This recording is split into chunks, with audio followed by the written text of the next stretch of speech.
Hello friend, welcome to our channel GS Web. Today is 28th October and today we will discuss all the current affair which is relevant for upcoming exam like UPSC, SSC, CGL, Railway, Banking and Defense exam and all other state exam like UPPCS, BPSC, MPPCS, Rajasthan PCS. So let's start the first current affair. Before start I will discuss some information. इस current affair का PDF होगा वो मैं आपको Telegram channel पे provide करूंगा जो weekly basis पे होगा. मीन्स संडे को आपको मिल जाएगा जिससे क्या है कि ये आप इसको इजीली रिवाइज कर सकें.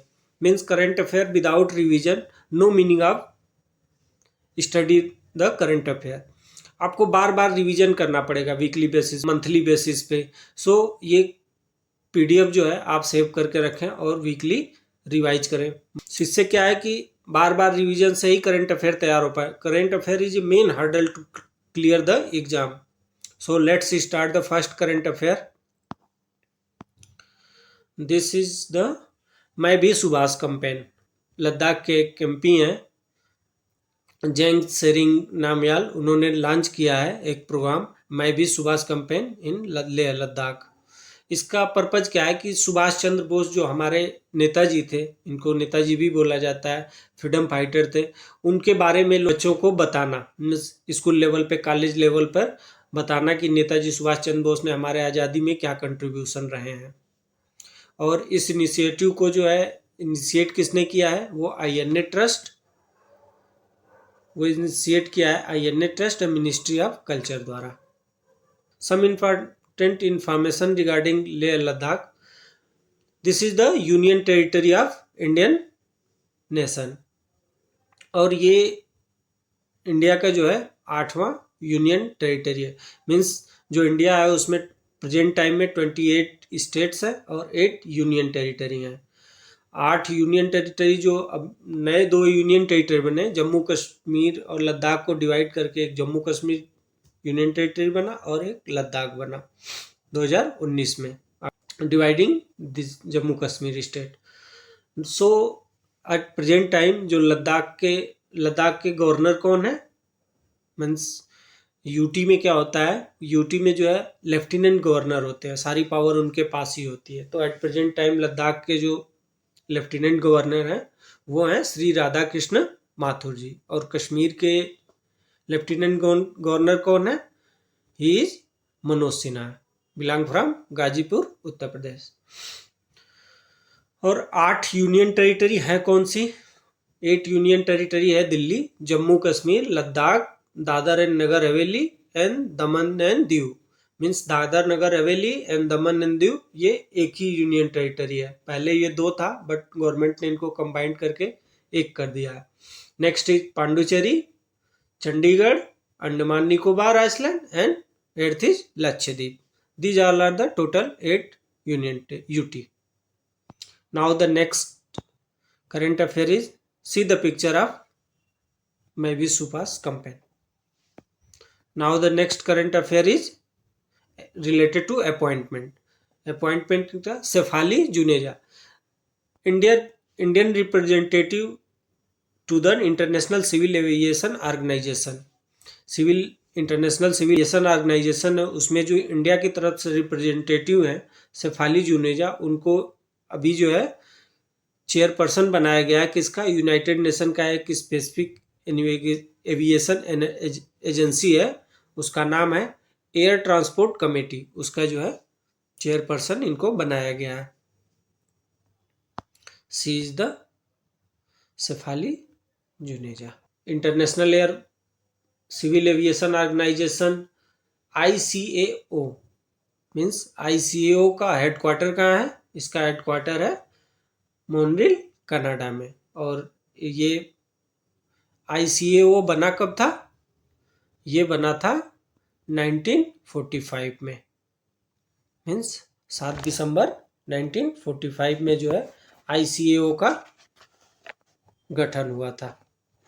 और इसके प्रेजेंट टाइम में प्रेसिडेंट कौन है, इसके प्रेजेंट प्रेसिडेंट है सल्वाटोर सियाचिंटानो. कौन है, Salvatore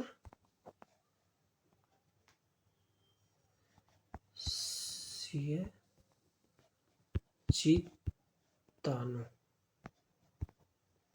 These are the president of ICAO.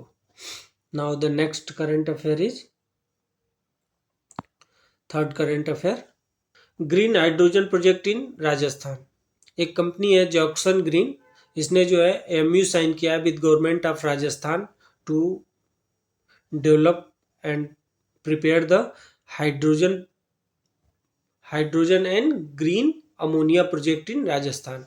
मतलब इस कंपनी ने एमयू साइन किया राजस्थान गवर्नमेंट के साथ to prepare the green hydrogen and green ammonia project. और इसके लिए ये इन्वेस्ट कितना करेगा? 22,400 करोड़ रुपए इन्वेस्ट करेगा. और राजस्थान के सीएम कौन है? चीफ मिनिस्टर है अशोक गहलोत. और गवर्नर कौन है? गवर्नर है Kalraj Mishra ji. Now the next current affair is fourth, competition commission of India. Why the news in? Because of the Sangeeta Verma. Sangeeta Verma is appointed as the chairperson of CII. Sangeeta Verma को जो है चेयरपर्सन बनाया गया है किसका? CII का. CII है क्या? CII एक गवर्नमेंट की स्टैट्यूटरी बॉडी है जो इस्टेब्लिश हुआ था, established under the Competition Act of 2002 for the administration, implementation and enforcement of act. इस एक्ट को जो है इम्प्लीमेंट करने के लिए. और इसका जो फाइनल अप्रूवल हुआ था जब से ये काम करने स्टार्ट किया वो मार्च 2009 से. इसमें टोटल कितने मेंबर होते हैं? इसमें टोटल जो है 7 मेंबर होते हैं, जिसमें एक चेयरपर्सन होते हैं, 6 अदर मेंबर होते हैं. और इसका फॉर्मेशन किस कमेटी के रिकमेंडेशन पे हुआ था? इसका फॉर्मेशन हुआ था राघवन कमेटी के रिकमेंडेशन पे. और इनके जो मेंबर्स होते हैं उनका अपॉइंट कौन करता है? वो अपॉइंटमेंट होता है by the government for 5 year. इनका रिटायरमेंट क्या होता है? या तो 65 ईयर ऑफ एज या फिर 5 year completing the it's appointment. CII काम क्या करता है? ये काम करता है competition regulation and anti thrust watchdog. Means जो है कोई भी कंपनी हो, जैसे कोई बड़ी कॉरपोरेट हो या कोई छोटे बिजनेस स्मॉल इंडस्ट्रीज हो, वो एक लेवल प्रोवाइड करने का काम करता है कंपटीशन के लिए. कोई भी अपना प्रोडक्ट जो भी कंपनी बना रही है वो मार्केट में बेच सके. ऐसा ना हो कि किसी एक ही कंपनी का मोनोपोली हो जाए.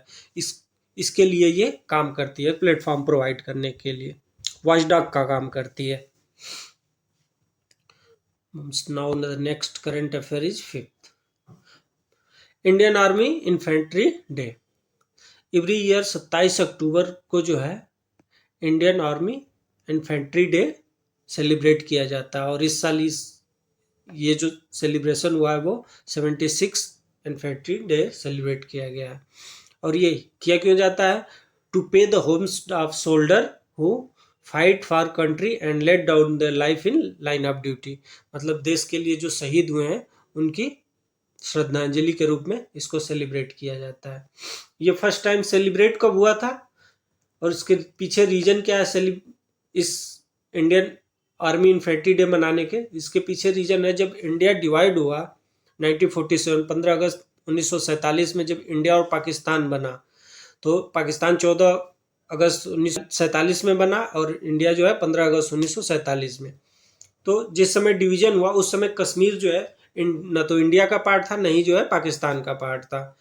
तो पाकिस्तान ने क्या किया? मतलब सोचा कि जो है कश्मीर को अपने अंदर ले लिया जाए. उसने जो है अक्टूबर मंथ में 22 अक्टूबर को अपनी सैनिक जो है जम्मू कश्मीर की तरफ भेज दिया.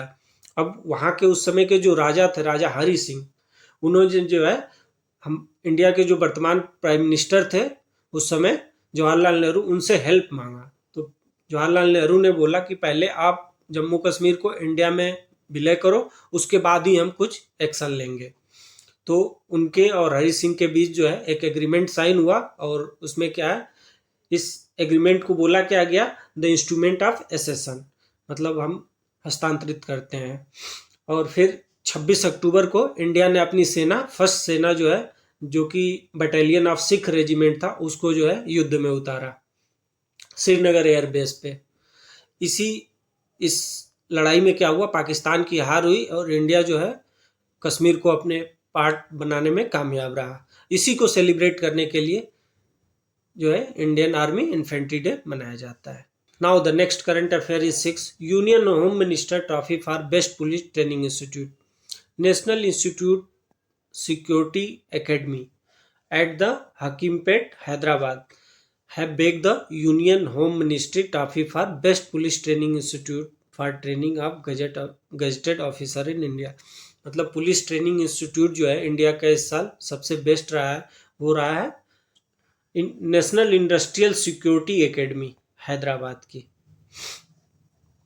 Now the next current affair is 7 employment outlook of India. This a press release notes released by the NSO। NSO ने जो है एक एम्प्लॉयमेंट आउटलुक इंडिया का जो है रिलीज किया है।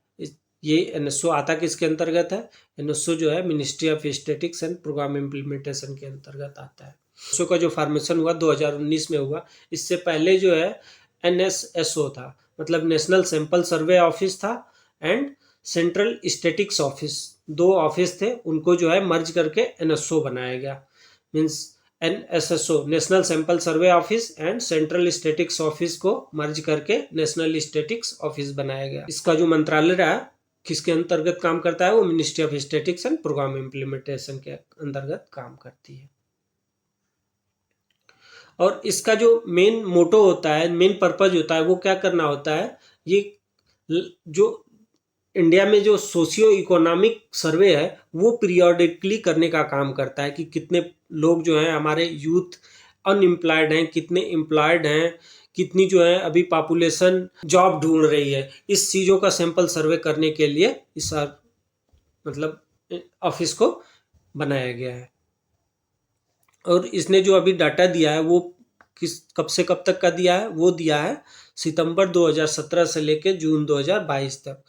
और इसके रिकमेंडेशन में जो डाटा इसने रिलीज किया उसमें दो चीज़ों को कवर किया जाता है। एक तो जो व्यक्ति प्राइवेट जॉब स्टार्ट करता है तो हर कंपनियां जो है एक उसकी सैलरी में से EPF काटती है। वो EPF कितने अकाउंट्स बने हैं, मतलब कितने लोगों ने, अगर कोई लोग जॉब ज्वाइन किया तो कितने अकाउंट्स खुले हैं, उस बेसिस पे जो है नंबर काउंट होते हैं कितने लोगों को एम्प्लॉयमेंट मिली है और कितने लोगों ने जॉब छोड़ा है, मतलब EPFO में पैसे नहीं आ रहे हैं। जैसे किसी ने जॉब छोड़ा तो वो अब अकाउंट्स बंद हो गए, तो वो उससे भी डाटा मिलता है कि कितने लोगों ने जॉब छोड़ा है, कितने लोगों ने रीज्वाइन किया है। इस चीज़ के द्वारा ये इन्फॉर्मेशन निकाली जाती है। और एक और सरकारी जॉब में जैसे जो व्यक्ति है वो जो है NPS करते हैं, नेशनल पेंशन स्कीम में के तहत अपने PS कटता है। जो गवर्नमेंट एम्प्लॉयज़ हैं, प्राइवेट एम्प्लॉयज़ हैं, कुछ लोग जो है NPS लेते हैं। NPS का मतलब नेशनल पेंशन स्कीम। इस स्कीम के तहत क्या गवर्नमेंट ने अभी जो डाटा निकाला है उसमें निकाला है कि इस पीरियड में 2017 से 2022 के बीच total 36,53,544 new subscribe join the contribution in NPS। National pension scheme में इतने लोगों ने जो है नए ज्वाइन किए हैं by the central government, state government and corporate scheme. वो चाहे सेंट्रल गवर्नमेंट की जॉब हो या स्टेट गवर्नमेंट में जॉब मिली हो या फिर कॉरपोरेट में during this period. Now the next current affair is earth. World dirtiest man, मतलब दुनिया का सबसे गंदा आदमी, his name is Amou Haji. He is from the Iranian man, मतलब ईरान का रहने वाला था। Dirtiest man in the world, die at age of 19। ये 94 की एज में मर गया है। इस dirty man of in world क्यों बोला जाता है? क्योंकि ये 70 सालों से नहाया ही नहीं। इस बंदे को नहाने से जो है प्रॉब्लम थी। ये कहता था कि जितना मैं गंदा रहूँगा उतना लंबा जीऊँगा। और इंडिया का सबसे डर्टीएस्ट मैन कौन है, ये भी डाटा है हमारे पास। ये जो है 2009 में हिंदुस्तान टाइम्स ने निकाला था कि इंडिया का सबसे जो डर्टीएस्ट मैन है उनका नाम है कैलाश सिंह, जो कि रहते कहाँ है, वाराणसी जो हमारी सिटी है उसके आसपास किसी विलेज के रहने वाले हैं। वो उन्होंने जो है मोर देन 30 ईयर से नहाया नहीं। Why the reason he is not taking bath? वो कहते थे कि अगर जब तक हमारे देश की सारी प्रॉब्लम हैं, जितने कंफर्टिंग सिचुएशन वो ख़त्म नहीं हो जाती तब तक मैं स्नान नहीं करूँगा। Remember all this. Now some important information is, Iran की कैपिटल कौन सी है? ईरान की कैपिटल है तेहरान, और ईरान की करेंसी का क्या नाम है? Iranian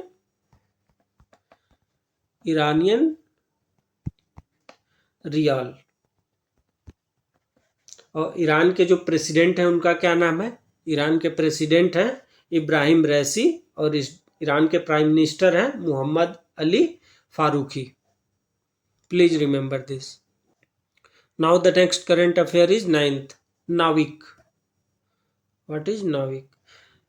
Indian Space Research Organization ISRO is working on a series of improvement the Navik so that more people motivate and install and use it. नाविक क्या है? नाविक जो है इंडिया का नेविगेशनल सिस्टम है, जिसको इसरो चाह रहा है कि इसमें हम इम्प्रूवमेंट करें ताकि ज़्यादा से ज़्यादा लोग इसका यूज कर सके।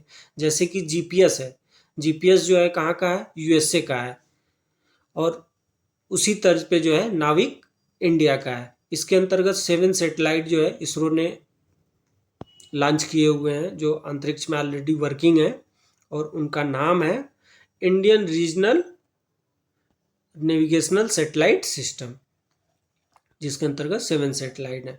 4 सैटेलाइट जो है जियो साइक्रोनस ऑर्बिट्स में है, और 3 सैटेलाइट जो है वो जियो स्टेशनरी ऑर्बिट में है। This picture, see this 4 is geosynchronous orbit and these 3 is geostationary orbit। अब ये geosynchronous geostationary क्या होते हैं? geostationary ऑर्बिट वो ऑर्बिट होती है जो अर्थ के जो इक्वेटर होता है, दिस अर्थ के इक्वेटर से स्ट्रेट होते हैं, मीन्स कोई ये एंगल जो है 90 डिग्री का होता है। और जियोसाइक्रोनस जो होता है वो जो इक्वेटर होता है उस इक्वेटर से टिल्टेड होते हैं, मीन्स एंगल बनाते हैं। वो एंगल या तो 0 से लेके 23 डिग्री के बीच कुछ भी हो सकता है।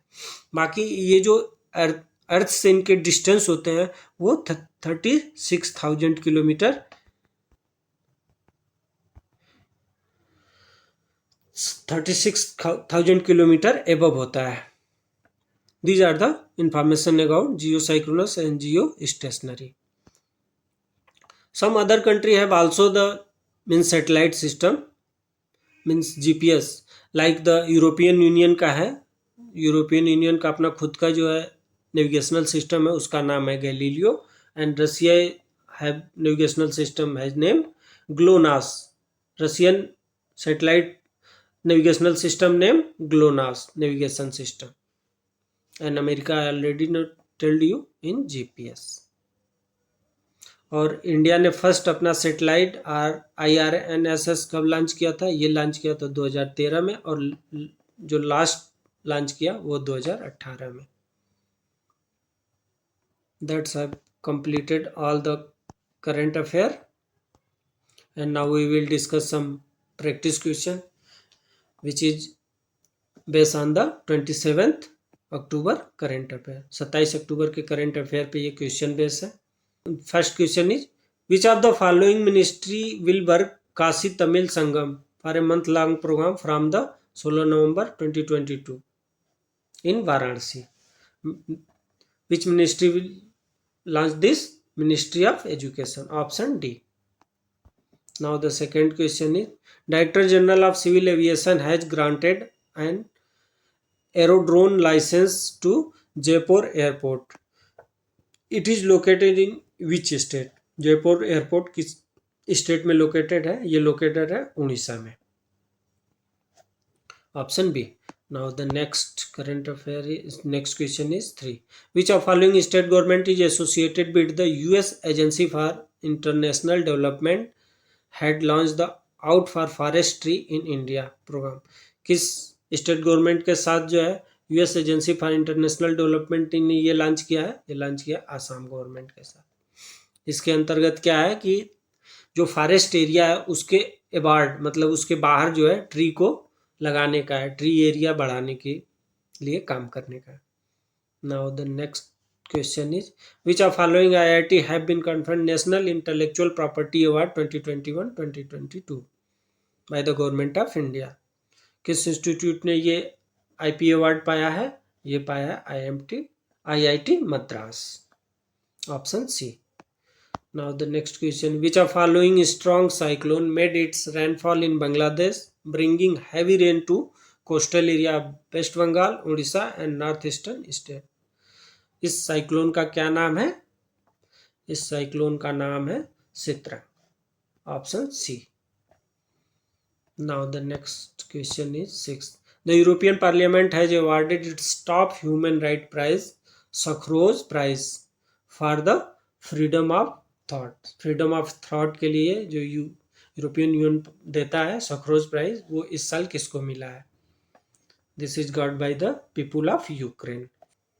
Now the next question is, as per recent newspaper report, Netherlands has emerged as the India's third largest export destination ahead of China and Bangladesh. Which of following the second largest export destination of India? Export destination का मतलब है India अपने सामान को, अपने product को सबसे ज़्यादा कहाँ पे बेचता है। वो फर्स्ट प्लेस पे है यूएसए, सेकंड पे है यूएई और थर्ड पे हुआ है नीदरलैंड। इससे पहले चाइना था। Now the next question is who has won the 2022 formula F1 Aramco United state grand prix 2022? किसने जो है first Aramco United state grand prix जीता है? ये जीता है मैक्स वेटर्सपन ने।